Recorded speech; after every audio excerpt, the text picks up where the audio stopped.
ये 5 वर्ष देश में रिफॉर्म, परफॉर्म एंड ट्रांसफॉर्म, ये बहुत रेयर होता है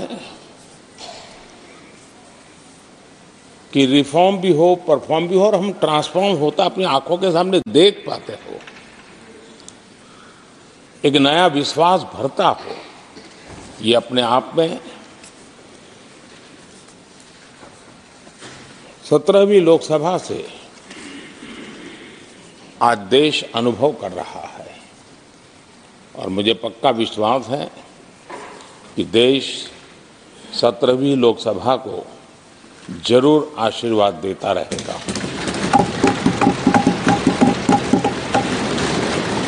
इन सारी प्रक्रियाओं में सदन के सभी माननीय सदस्यों का बहुत महत्वपूर्ण रोल रहा है, महत्वपूर्ण भूमिका रही है और ये समय है कि मैं सभी माननीय सांसदों का इस गृह के नेता के नाते भी और आप सबके एक साथी के नाते भी आप सबका अभिनंदन करता हूं।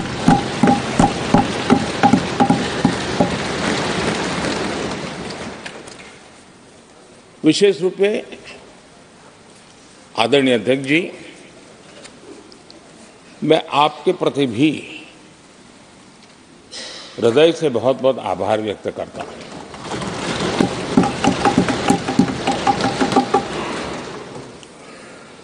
पांचों वर्ष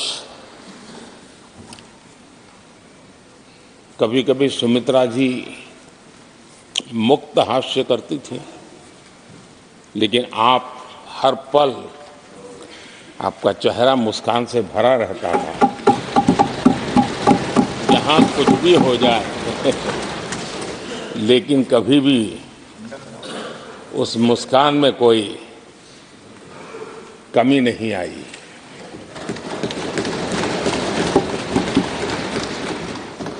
अनेकविध परिस्थितियों में आपने बहुत ही संतुलित भाव से और सच्चे अर्थ में निष्पक्ष भाव से इस सदन का मार्गदर्शन किया, सदन का नेतृत्व किया। मैं इसके लिए भी आपकी भूरी भूरी प्रशंसा करता हूं।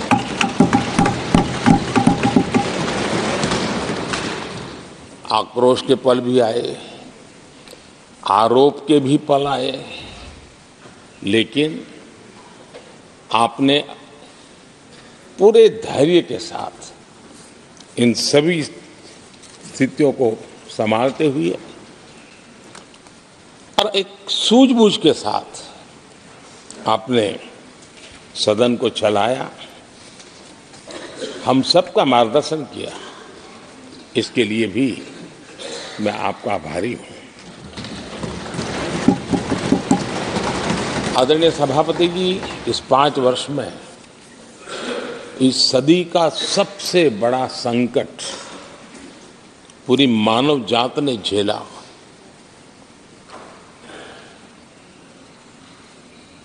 कौन बचेगा, कौन बच पाएगा, कोई किसी को बचा सकता है कि नहीं बचा सकता, ऐसी वो अवस्था थी। ऐसे में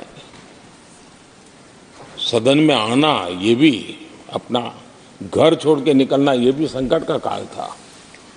उसके बाद भी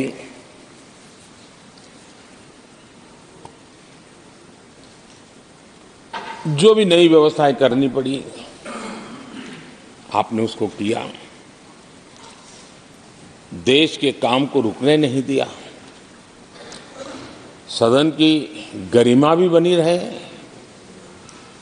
और देश के आवश्यक कामों को जो गति देनी चाहिए वो गति भी बनी रहे और उस काम में सदन की जो भूमिका है वो रत्ती भर भी पीछे न रहे। इसको आपने बड़ी कुशलता के साथ संभाला और दुनिया के लिए एक उदाहरण के रूप में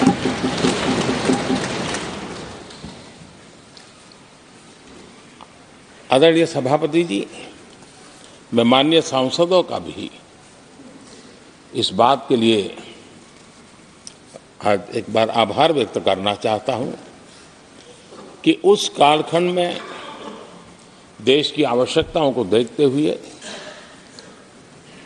सांसद निधि छोड़ने का प्रस्ताव माननीय सांसदों के सामने रखा और एक पल के विलंब के बिना सभी माननीय सांसदों ने सांसद निधि से मुक्त।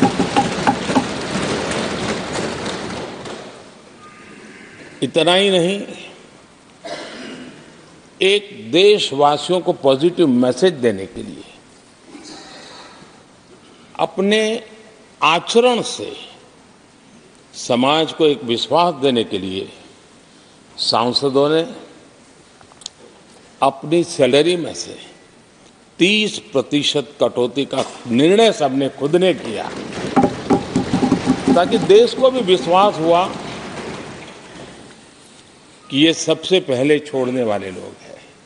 और आदरणीय सभापति जी, हम सभी सांसद बिना कारण साल में 2 बार हिंदुस्तान के मीडिया के किसी न किसी कोने में गाली खाते रहते थे कि ये सांसदों को इतना मिलता है और कैंटीन में इतने में खाते हैं, बाहर इतने में मिलता है, कैंटीन में इतने में मिलता है, बाहर यानी पता नहीं बाहर लोग लिए जाते थे। आपने निर्णय किया सबके लिए समान रेट होंगे कैंटीन में, और सांसदों ने कभी भी विरोध नहीं किया, शिकायत भी नहीं की। और सभी सांसदों की बिना कारण इतनी फजेत करने वाले लोग मजे लेते थे, उससे हम सबको आपने बचा लिया। इसके लिए भी मैं आपका आभार व्यक्त करता हूं। आदरणीय सभापति जी, ये बात सही है कि हमारे कई लोकसभा के चाहे 17 भी हो, 16 भी हो, 15 भी हो, संसद का नया भवन होना चाहिए, इसकी चर्चा सबने की, सामूहिक रूप से की, एक स्वर से की, लेकिन निर्णय नहीं होता था।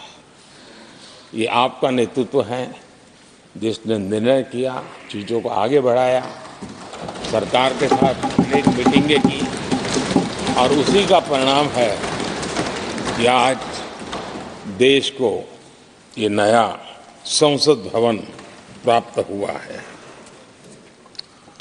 आदरणीय सभापति जी, एक संसद के नए भवन में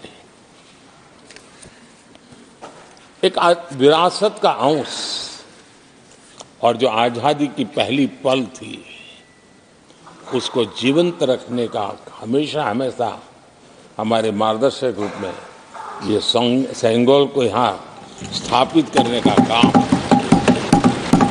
और अब प्रतिवर्ष उसको सेरेमोनियल इवेंट के रूप में उसको हिस्सा बनाने का एक बहुत बड़ा काम आपके नेतृत्व में हुआ है, जो भारत की आने वाली पीढ़ियों को हमेशा हमेशा हमें आज़ादी के उस प्रथम पल के साथ जोड़ के रखेगा, और आज़ादी की वो पल क्यों थी हमें वो याद रहेगा, तो देश को आगे ले जाने की वो प्रेरणा भी बनी रहेगी। उस पवित्र काम को आपने किया है। आदरणीय सभापति जी, ये भी सही है कि इस कालखंड में G20 की अध्यक्षता का भारत को मिली। भारत को बहुत सम्मान मिला। देश के हर राज्य ने अपने अपने तरीके से विश्व के सामने भारत का सामर्थ्य और अपने राज्य की पहचान बखूबी प्रस्तुत की, जिसका प्रभाव आज भी विश्व के मन पर है। उसके साथ आपके नेतृत्व में G20 की तरह P20 का जो सम्मेलन हुआ और विश्व के अनेक देशों के स्पीकर्स यहाँ आए, और मदर ऑफ डेमोक्रेसी भारत किस महान परंपरा को लेकर के, किस डेमोक्रेटिक वैल्यूज को लेकर के सदियों से हम आगे बढ़े हैं, व्यवस्थाएं बदली होगी, लेकिन डेमोक्रेटिक मन भारत का हमेशा बना रहा है। उस बात को आपने विश्व के स्पीकर्स के सामने बखूबी प्रस्तुत की और भारत को लोकतांत्रिक व्यवस्थाओं में भी एक प्रतिष्ठा प्राप्त कराने का काम आपके नेतृत्व में हुआ। आदरणीय सभापति जी, मैं एक बात के लिए आपका विशेष अभिनंदन करना चाहता हूं। शायद हमारे सभी माननीय सांसदों का और मीडिया का भी उस तरफ ध्यान नहीं गया है। हम संविधान सदन जिसको कहते हैं, जो पुरानी संसद, जिसमें महापुरुषों के जन्म जयंती निमित्त उनकी प्रतिमा को पुष्प चढ़ाने के लिए हम लोग एकत्र आते हैं, लेकिन वो एक 10 मिनट का इवेंट होता था और चले जाते थे। आपने देश भर में इन महापुरुषों के लिए वक्तृत्व स्पर्धा, निबंध स्पर्धा का एक अभियान चलाया। उसमें से जो बेस्ट ऑरेटर होते थे और बेस्ट एसेज होते थे, हर राज्य से 2-2 बालक उस दिन दिल्ली आते थे और उस महापुरुष की जन्म जयंती के समय, पुष्प वर्षा के समय वो मौजूद रहते थे, देश के नेताओं को, और बाद में वो पूरा दिन भर रह करके उस पर अपना व्याख्यान देते थे। वे दिल्ली के अन्य स्थान पर जाते थे, वो सांसद की गतिविधियों को समझते थे। यानी अपने ये निरंतर प्रक्रिया चला करके देश के लाखों विद्यार्थियों को भारत की संसदीय परंपरा से जोड़ने का बहुत बड़ा काम किया। और ये परंपरा, ये आपके खाते में रहेगी और आने वाले समय में हर कोई बड़े गौरव के साथ इस परंपरा को आगे बढ़ाएगा। मैं इसके लिए भी आपका अभिनंदन करता हूँ। आदरणीय अध्यक्ष जी, संसद की लाइब्रेरी जिसको उपयोग करना चाहिए वो कितना कर पाते थे वो तो मैं नहीं कह सकता हूँ, लेकिन आपने उसके दरवाजे सामान्य व्यक्ति के लिए खोल दिए। ज्ञान का ये खजाना, परंपराओं की विरासत, उसको आपने जन सामान्य के लिए खोल करके बहुत बड़ी सेवा की है। मैं इसके लिए भी आपका हृदय से अभिनंदन करता हूं। पेपरलेस पार्लियामेंट, डिजिटलाइजेशन, अपने आधुनिक टेक्नोलॉजी हमारी व्यवस्था में कैसे बने। शुरू में कुछ साथियों को दिक्कत रही, लेकिन अब सब इसके आदी हो गए हैं। सब मैं देखता हूं, जब यहाँ बैठे हैं तो कुछ न कुछ करते रहते हैं। तो अपने आप में एक बहुत बड़ा काम आपने किया है। ये एक स्थायी व्यवस्थाएं आपने निर्माण की है। मैं इसके लिए आपका बहुत आभार व्यक्त करता हूँ। आदरणीय अध्यक्ष जी, आपकी कुशलता और माननीय सांसदों की जागरूकता, उन सबका संयुक्त प्रयास मैं कह सकता हूँ कि जिसके कारण 17वीं लोकसभा की प्रोडक्टिविटी करीब 97% रही है।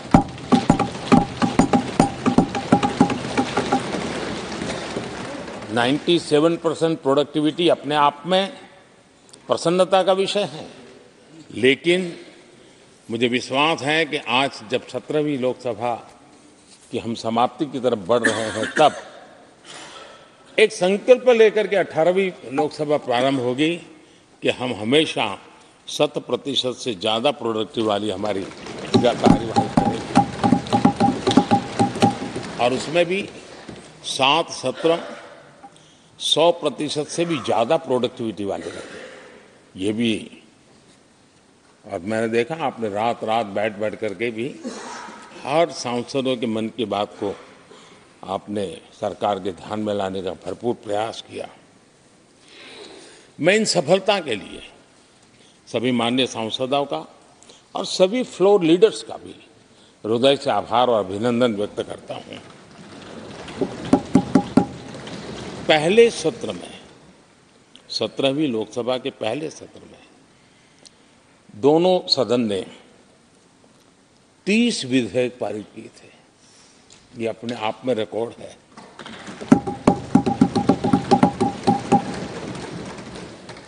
और एक नए नए बेंचमार्क 17वीं लोकसभा ने बनाए हैं। आदरणीय अध्यक्ष जी, आज़ादी के 75 वर्ष पूरा होने का उत्सव हम सबको कितना बड़ा सौभाग्य मिला कि ऐसे अवसर पर हमारे सदन ने अत्यंत महत्वपूर्ण कामों को नेतृत्व किया, हर स्थान पे हुआ। शायद ही कोई सांसद ऐसा होगा कि जिसने आज़ादी के 75 वर्ष को लोकोत्सव बनाने में अपने अपने क्षेत्र में भूमिका अदा न की हो। यानी सचमुच में आज़ादी के 75 वर्ष को देश ने जी भर करके उत्सव से बनाया और उसमें हमारे माननीय सांसदों की और इस सदन की बहुत बड़ी भूमिका रही है।